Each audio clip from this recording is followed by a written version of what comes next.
Bonjour Frédéric.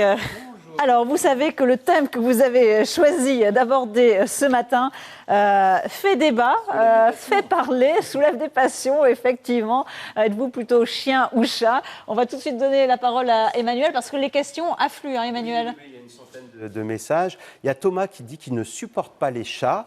Pourquoi? Parce qu'ils sont solitaires et je m'en foutistes, ils n'ont pas besoin de nous, clairement. Et puis il y a Marine qui aime moins les chiens car ils ne sont pas autonomes et elle y voit beaucoup plus de contraintes pour les garder en fait. Frédéric, ça renseignerait un peu sur notre personnalité, le fait d'être plutôt chien ou chat Très clairement, oui, c'est quelque chose qui dépend directement de notre personnalité. Généralement, c'est lié au fait que les chiens et les chats ont des ancêtres sauvages et ont des comportements très structurés. Alors, par exemple, le chien est effectivement un animal de meute. Il a tendance à avoir un statut dans la meute, chez les gens. Soit il est dominé, soit il est dominant. Il donne des ordres ou il en reçoit. Donc ça, généralement, les gens qui apprécient les toutous vont y reconnaître un animal qui est plutôt dynamique, qui a plutôt une utilité. Il va garder la maison, il va... Caractère? Oui, un petit peu. Il va également répondre à des ordres simples. Donne la pâte, ramène-moi ceci, c'est ça. Donc ça, c'est par exemple ce qui va être recherché. Les gens... En même temps, je vous coupe, mais un chien, c'est dépendant aussi. Il a besoin de son maître. Et les détracteurs, ceux qui ne se retrouvent pas dans ces valeurs, c'est la première chose, et Emmanuel l'a très très bien dit, qui vont être retenus derrière. Ça va être la servitude, la contrainte. On est obligé d'aller le promener. Il dépend entièrement de nous. Au contraire, au contraire du chat. Alors justement, le chat... Alors lui, il descend du chat sauvage et il a tout gardé de cela, c'est-à-dire un animal qui ne vit pas réellement en meute, mais qui vit par rapport à son territoire. Il a choisi des zones de repos, souvent ce qui est vu à la maison, des zones de rencontre avec les autres chats, des zones pour aller manger. Donc les gens qui aiment les chats vont y reconnaître certaines valeurs dans lesquelles ils vont se retrouver, qui vont être l'indépendance.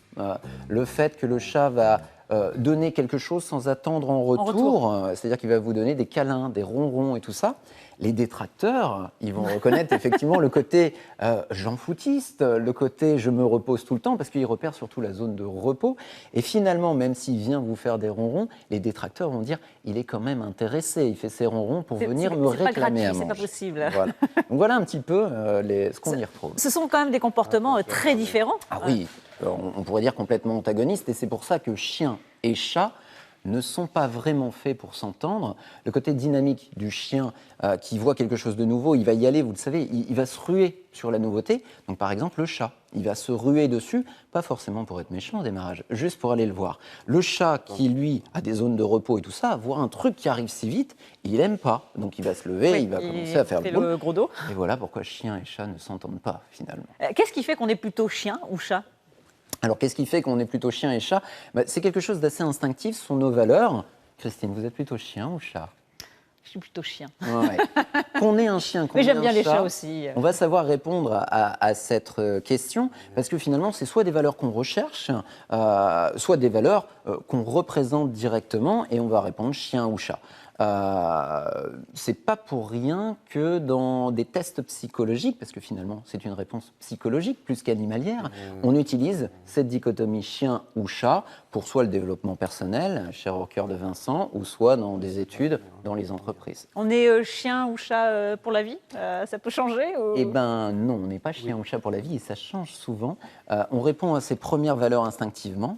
Et le jour où on est confronté au chien ou chat, alors que finalement on était détracteur de cette espèce, chez un ami qui vous invite, chez un ami qui vous demande de s'occuper de cet animal si bizarre, le chat par exemple, et bien là, bizarrement, on se dit, mais finalement c'est très intéressant et les valeurs que je croyais les miennes sont peut-être les autres. Voilà, comme quoi on peut changer. Exactement. Emmanuel, vous avez encore une question peut-être pour Frédéric ? C'est pas une question, c'est un message. C'est Jessica qui nous dit que sa préférence va pour les chats. Ils sont débrouillards, indépendants et reconnaissants. J'aime bien les cadeaux qu'ils font. Dès le matin, souris, oiseau mort devant la porte, lol. C'est aussi pratique, un chat, finalement. Voilà, mais ce sont des vrais cadeaux. Merci Emmanuel, merci Frédéric. Continue.